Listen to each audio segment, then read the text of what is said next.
In the sun-scorched town of Dry Creek, where hope dried up faster than the 20 wells that once fed its ranches, Alara clung to her last patch of land, Hope's Rock, against the greed of land Baron Malachi, who'd seized 30 homesteads in 10 years. Whispers spread of the silent, a gunman whose name chilled even the boldest outlaws, returning after 15 years in the shadows. What drew him back to face a fight no one else dared, and could a lone woman with a rusty harmonica and a sharper tongue change his blood-soaked path? Find out how it all unfolded.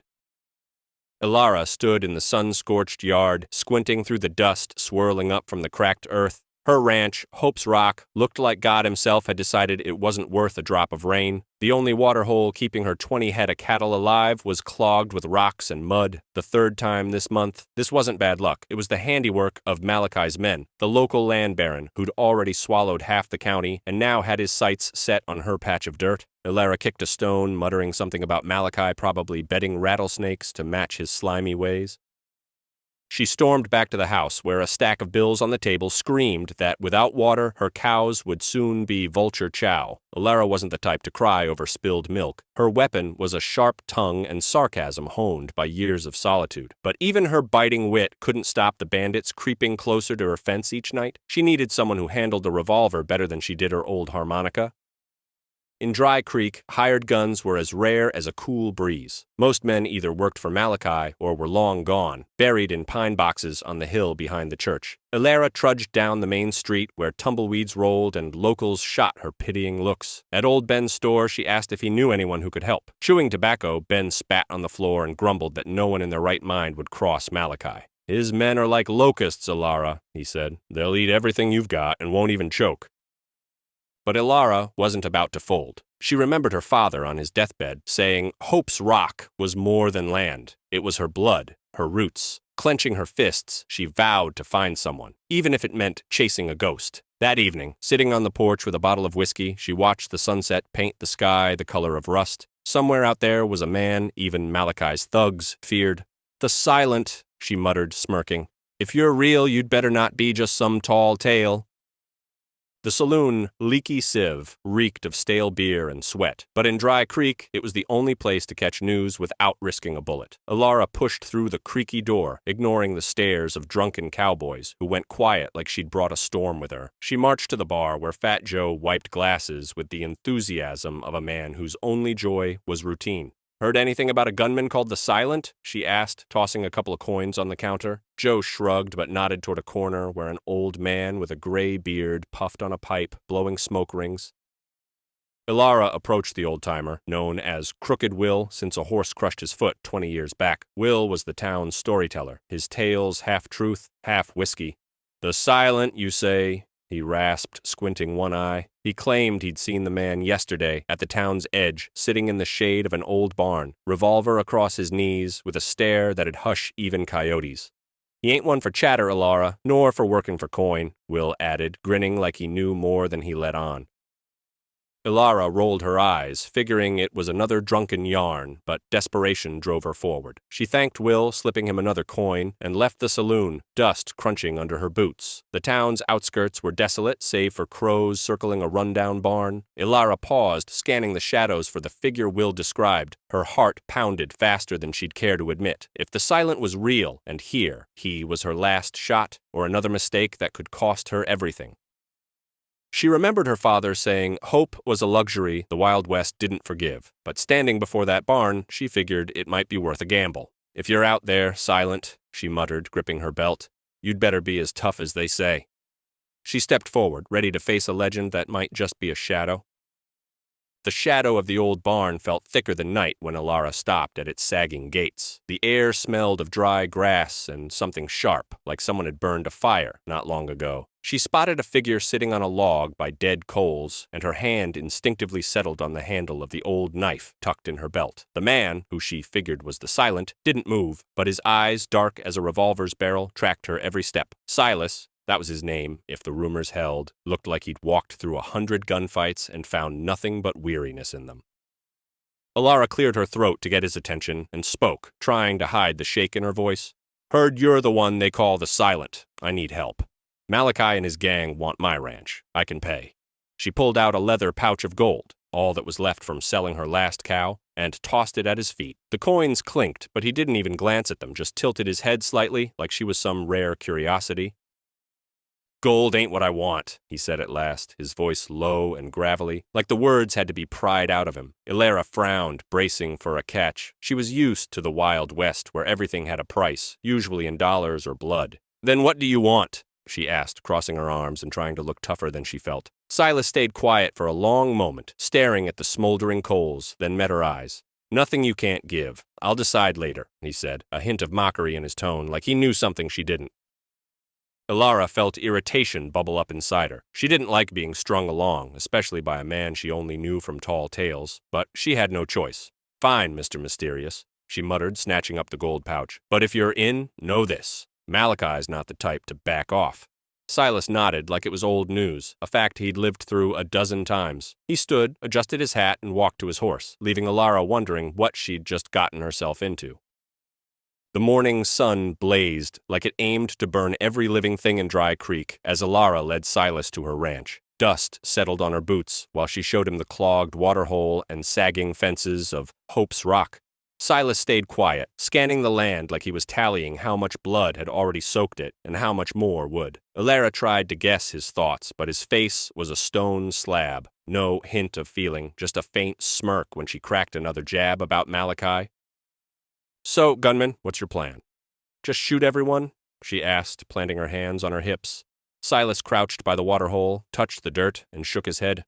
"Killing's easy, not always smart," he said, catching Ilara off guard. She'd expected a man with his reputation to only think about filling Malachi's graveyard. Instead, he stood and said, "I'll help, but not for gold. I want a song."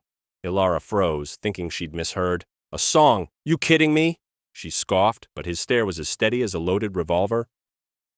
She tried to laugh it off, tossing out a quip about her singing, scaring off coyotes, but Silas didn't crack a smile. "On the harmonica, one tune, when it's done," he said, nodding at the battered harmonica hanging from Ilara's belt. It was her father's, untouched for years since he died, leaving her with the ranch and a pile of debts. Ilara felt her throat tighten, but shoved the feeling down.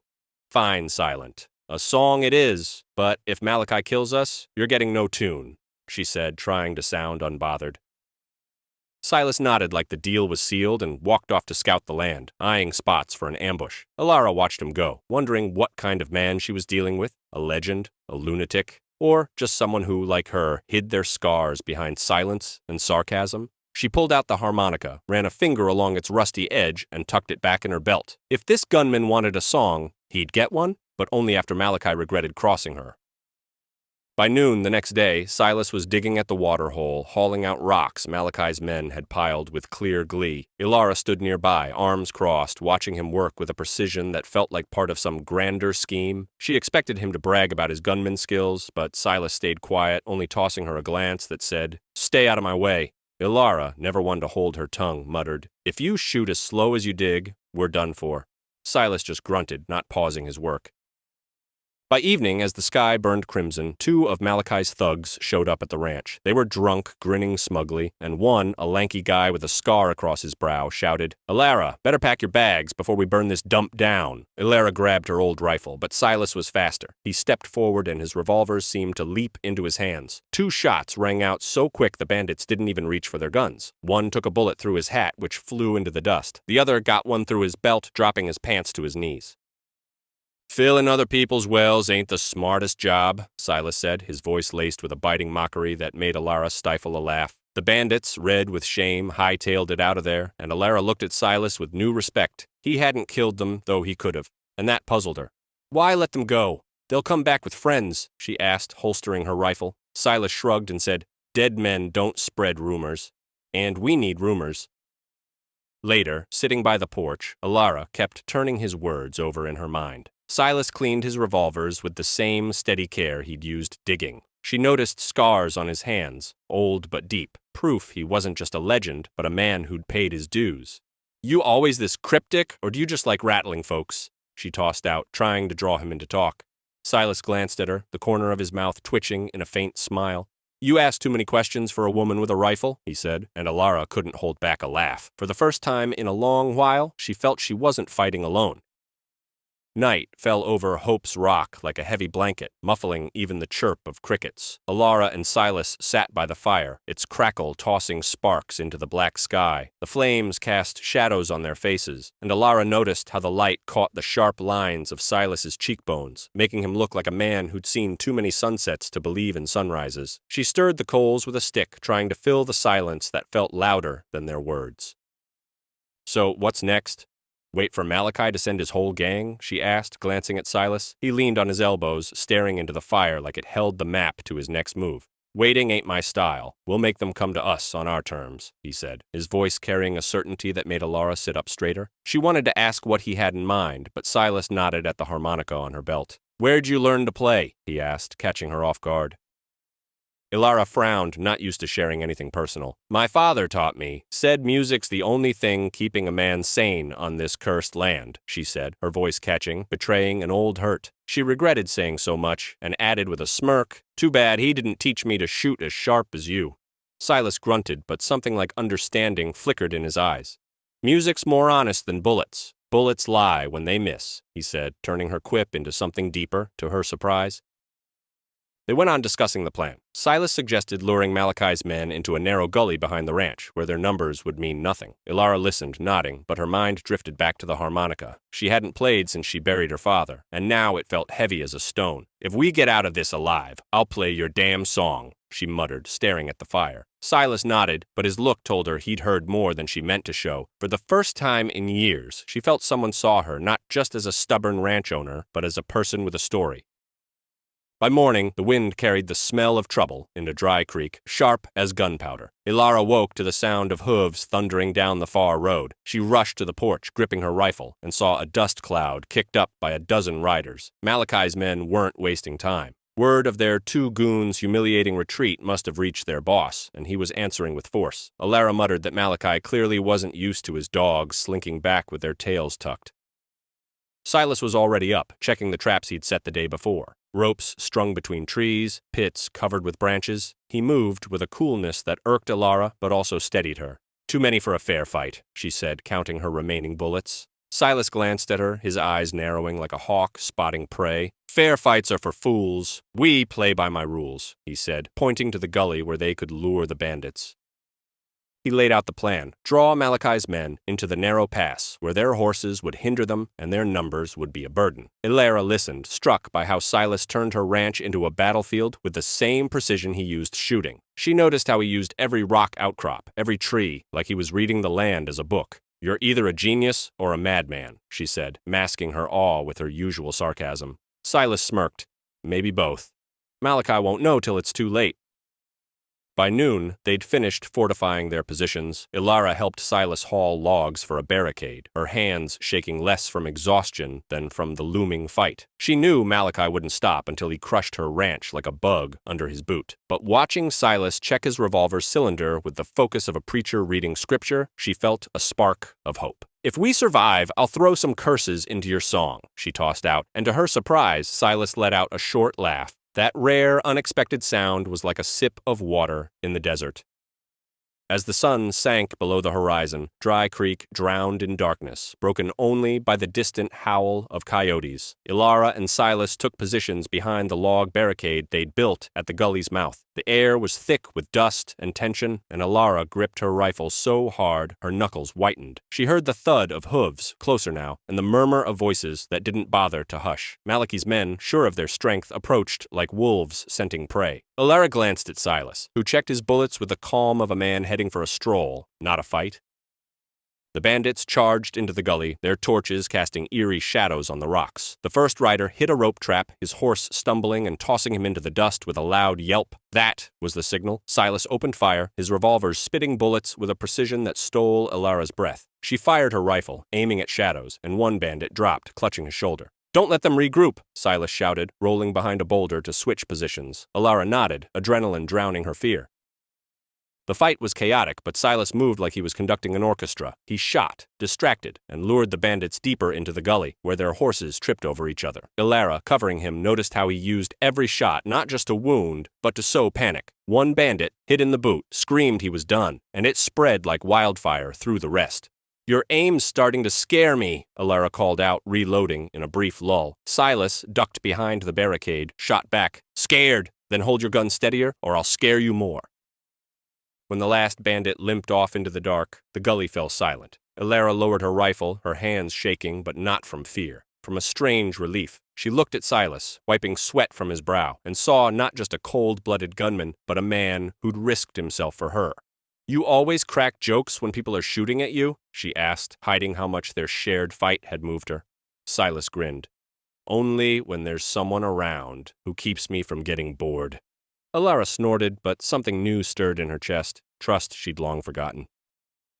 Dawn in Dry Creek was cold, with a wind that carried sand scratching skin like sandpaper. Alara stood on the porch, staring down the empty road leading to her ranch. After the night's fight in the gully, the ranch still stood, but the silence felt ominous, like the calm before a storm. Silas, leaning against the fence, cleaned his revolver, his eyes fixed on the horizon where a dust cloud rose. He's coming, he said softly, and Alara knew this wasn't just another raid. Malachi, humiliated by his men's retreat, was coming himself. By noon, Malachi's figure appeared on the road, flanked by 3 remaining thugs. He was tall, his face carved with wrinkles like a map of his greed. His voice boomed across the yard. Silas, you picked the wrong side. Come out or I'll burn this place down with your boss lady. Alara gripped her rifle, but Silas put a hand on her shoulder, stopping her. This is my fight, he said, his tone leaving no room for doubt. He stepped into the middle of the yard, dust swirling around his boots. Malachi dismounted, his revolver glinting in the sun. A duel. You and me. I win. The ranch is mine. You win. Take what you want, he barked. Alara wanted to protest, but she caught Silas's gaze. There was no fear in his eyes, only a shadow of weariness mixed with resolve. She realized he wasn't just fighting for her, he was fighting for something inside himself she hadn't yet pieced together. Don't you dare lose, Silent, she whispered, stepping back to the porch. The tension thickened, heavy as the air before a thunderstorm. Malachi stood, legs wide, fingers twitching near his holster. Silas, by contrast, looked calm, but Alara noticed his glance flick to her, as if checking she was watching. She nodded, as if to say, I'm here. The sun climbed higher, shadows shrinking, and in that moment the world narrowed to 2 men standing 10 paces apart. Alara held her breath, knowing the outcome of this duel would decide not just her ranch, but something far bigger. The sun hung high, scorching the dust beneath Silas and Malachi, who stood frozen like 2 predators ready to lunge. Alara gripped the porch railing so hard the wood creaked. The wind died, and even the crows circling the ranch seemed to hold their breath. Malachi grinned, his eyes gleaming with greed, but Silas stayed still, his hand hovering near his holster like part of the landscape. Alara noticed one of Malachi's thugs shift slightly, hand on his revolver, and her heart skipped. A fair duel was clearly not in their plans.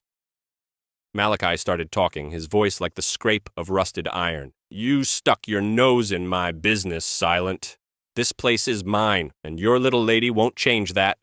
Silas didn't answer, but his gaze flicked to Alara, carrying something she couldn't quite read. Not fear, not anger, but something deeper, like he was deciding more than just the duel. Suddenly he stepped sideways, as if stumbling, and Malachi drew his revolver. But Silas was faster. His shot cracked like thunder, sending Malachi's gun spinning into the dirt with a clank.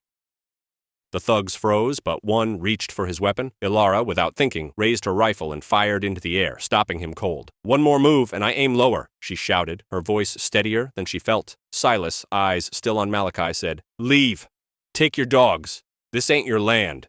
Malachi, clutching his bruised hand, spat into the dust, but the swagger was gone from his stare. His men, seeing their boss broken, started backing off, and soon the road was empty. Alara lowered her rifle, her knees shaky, but she forced herself to walk to Silas. You could have killed him, she said, trying to figure out why he hadn't. Silas holstered his revolver and replied, A dead Malachi's just another ghost. A living one's a lesson for others. His words carried a philosophy Alara hadn't yet grasped, but she felt he'd given her more than a victory. He'd given her a chance. The ranch was safe, but she knew their deal wasn't done.